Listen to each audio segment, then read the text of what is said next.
how to act because I've lost 8 parts of me because I loved each and every one of them like they were my own, and I took care of them like. We have to get into this Shamar Elkins situation because the more details that come out, the more my mind is spiraling. We've all seen the headlines, but now that the survivors are speaking, the real story is starting to emerge, and it's not what the mental health defenders want you to believe. How do you explain the fact that he sat in his mother's kitchen and literally predicted this exact massacre months ago? How do we ignore a criminal record that shows he was out here firing 9mm near schools years before this even happened?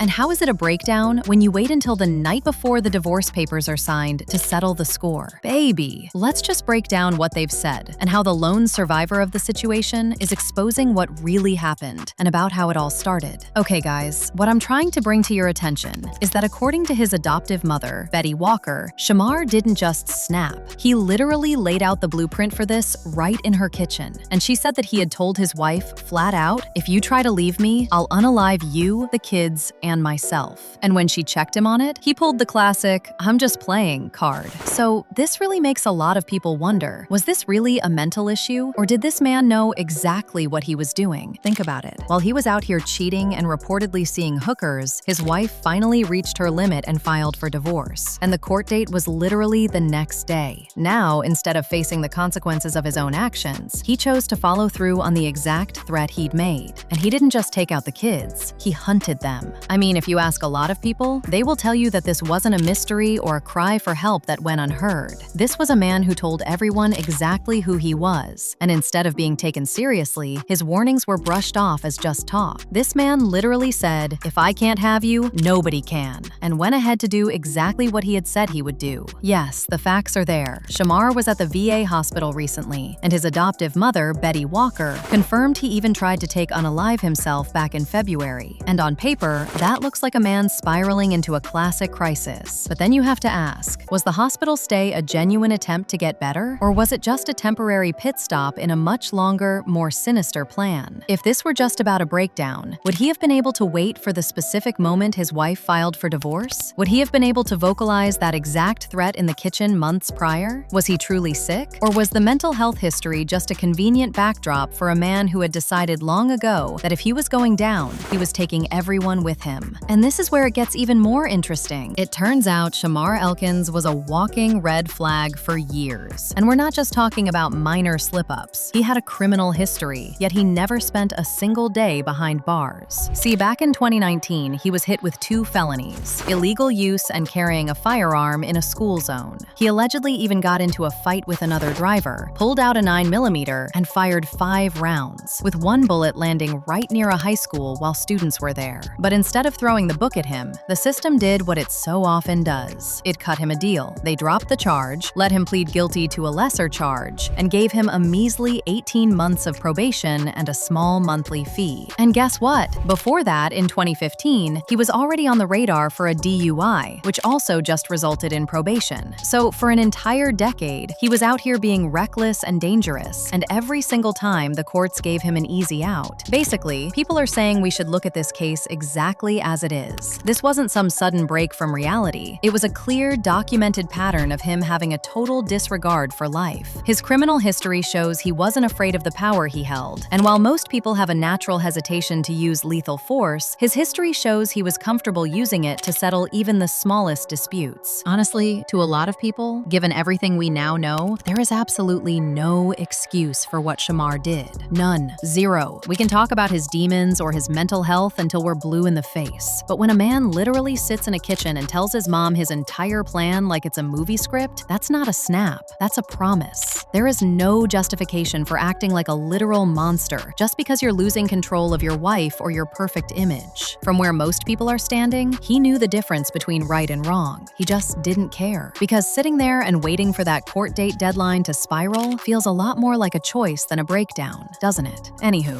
one of the people who gave us the details of what happened is the young young survivor's dad and brother-in-law to Shamar. And baby, the way Troy Brown described the situation is just heartbreaking. You can tell he was really in the trenches trying to keep his brother-in-law afloat. According to him, things were spiraling because of the messy divorce triggered by infidelity on Shamar's part, and he even said that Shamar had spent some time at the VA hospital recently to get his head right. When he came home, Troy actually thought he was doing better, saying he seemed happy and clearly loved his kids, and as the loving brother-in-law he was constantly trying to keep him occupied and grounded, doing the simple stuff like playing dominoes, cards, or just going for walks to clear his mind. Troy even said that he checked in on him, asking point blank if he needed to go back to the hospital, but Shamar brushed it off, insisting he was okay and would just deal with it. And after what happened, he said he wished he just pushed for that extra help. To be honest, the toll on Troy's own family is just unimaginable, because his daughter survived by jumping from the roof, but she broke a couple of bones and is still recovering. His wife was injured during the same incident, and he lost his innocent son. While speaking in tears, he literally said, "I'm never gonna get to throw the football with him again.